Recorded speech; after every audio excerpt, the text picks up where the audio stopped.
helping you put the big P in profession.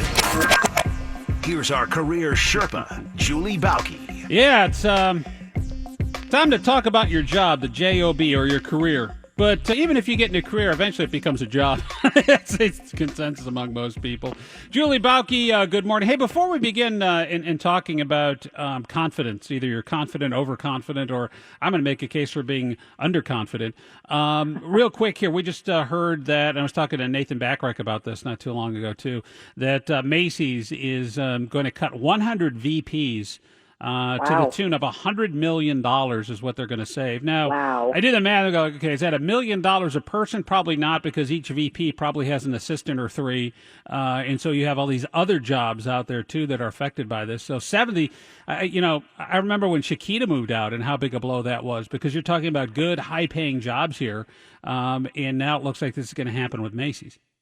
100 VPs locally? Yeah, well, we don't know locally. We wonder how many are going to be affected here locally. But I'd imagine because of the downscaling of the store and the way the company's restructuring, that certainly it's going to hit those executives here in Cincinnati a lot harder. So much of what they do is in New York now, too. Mm-hmm. So I would imagine, it would hit here pretty hard. Yeah, I don't know. Retail is a very tough business, man. If my career was in retail, I would always be looking to make sure what my next move might be if this happened to me. Here's the other thing, and I know everyone aspires to have the corner office like you do in winter over in California and have jets at your disposal and everything else. But how many VPs, you look at companies, and I'll point the finger at us, too. It seems like you got like 10,000 VPs and EVPs and SVPs, and this guy reports to him, and then they shuffle the deck chairs every 6 months, and now you go to a new region, and it seems like nothing ever gets done by the people in the middle or near the top of the middle. Well, some organizations do get really top-heavy, and sometimes it's about scope. Like if you've got, too many direct reports, then you're never going to get anything done, and your people are never going to get the support and the help they need. And so sometimes you bring in more senior people under you to divide up that scope so that people get the attention and focus they need. But I've also seen organizations where instead of addressing a performance issue, they'll just bring in someone over top of you because they don't want to take your title away. They don't want to tell you you're not doing a good job. Right. And so they bring someone over top of you and then maybe over top of them. And sometimes title is used also as a reward or a perk versus giving somebody an increase. And so, you want to be really careful, because if your title just keeps getting bigger, but your scope of responsibility doesn't really go along with it, you're going to have a really hard time if you lose your job and try to find a comparable job in the market, because you go into the market as a VP, but maybe your responsibility is really more of like a senior manager. I honestly, the whole management thing to me is it's such a foreign concept, because, okay, you paid for performance, right? You're only as good as, whatever, the last project you completed, the last set of cabinets you built, the last show you did, whatever it might be. And then you get into this vice president, executive president realm, and the more you F up, the bigger your title gets. What the hell? Well, how does anything get done in this country if it's that way? I mean, you got all these VPs that are making all this money. Do you actually do anything? Well, that's certainly not true of everybody. However, I would tell you that that is true in some organizations. But also, think about it: the higher you get, the more people you have that report to you, the more stressful it is, because really, the less control in a lot of times you have over what's going on at the level below you, and you're responsible for the results. But it's sometimes it's not directly in your control.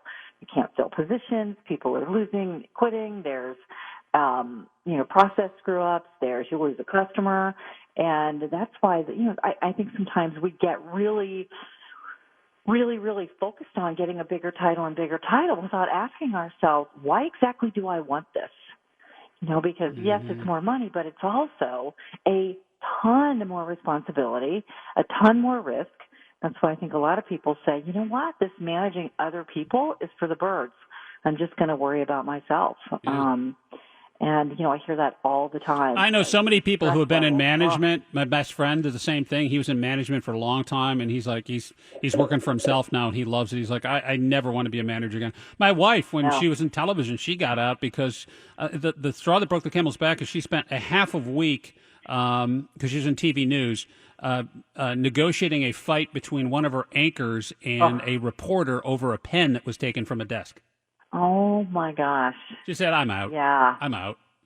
You know what? When people argue about that kind of stuff, it's really generally, it's like in a marriage. When you're arguing over a little thing, it generally is really over something. It really probably had nothing to do with the pen. Mm-hmm. There was a much bigger issue there. But as a leader, it feels so petty because you're like, wow, is this really what this organization is paying me to do? And sometimes you just feel like you're overseeing playground fights. Yeah, and we just keep adding, like here, we keep adding more VPs. I mean, Tony Bender started as a program director, like a regular guy, and then he got elevated to senior vice president of public service announcements. And now I haven't seen the guy in months. He sits in his office, has food brought in. These guys, the more you elevate your position, the less you do. It's incredible. He's out having his car detailed. He's going to his place out in Tahoe. Like, what are we doing here? I don't know about that. It's incredible. It is absolutely incredible. Julie Bauke's our career Sherpa this morning. I think Tony stole your pen. We need fewer Tony Benders, more Scott Reinhardts. Anyway, let's talk about this. The more confident, you texted me this. Here's the topic. I don't know if you drunk texted me or what. Article in the Journal about being confident or overconfident. What about zero confidence? Well, it didn't mention that. That's bad too, but that's like a whole different segment. I mean, okay. Do that one later. This article in the Wall Street Journal talked about, are you a confident or overconfident boss? And, you could call it confidence, overconfidence, arrogance, that we all want to feel like we're doing a good job and we're good at what we do.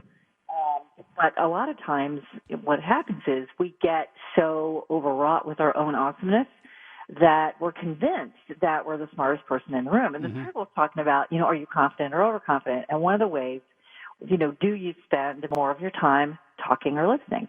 And as a leader, you should be spending an awful lot of time listening instead of telling people what to do, telling people the right answer. Another question was, do all the ideas originate from you? Are you coming up with all the ideas? That's the problem. Mm-hmm. There are so many circumstances in which people leave jobs because, well, in most cases, frankly, people leave their jobs because of their boss. And one of the things we see is that bosses get to the point where that title, just as we were talking about, goes to their head, and they think, well, gosh, I have this big title, therefore I must be the smartest person in the room. Right. And that was another one of the journal's questions was, do you always think you're the smartest person in the room? And that is pretty soon. If you're the one doing most of the talking, if the good ideas originate from you, you think, and you're the smartest person in the room, and the number 4 question was, do you feel like the company would fall apart without you? You had a major problem. Either you're surrounding yourself with incompetence, or they've just gone silent because you don't let the air in the room. Well, I've got to come up with their good ideas because, these people, they just sit there and they're quiet.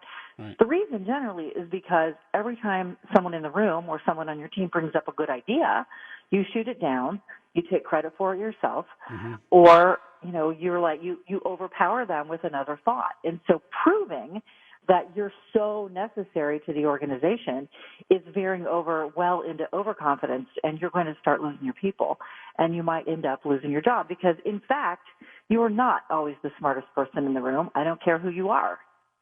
Yeah, I'll give you a great example. I haven't thought of this story in a while, but it was about, maybe like a year or whatever.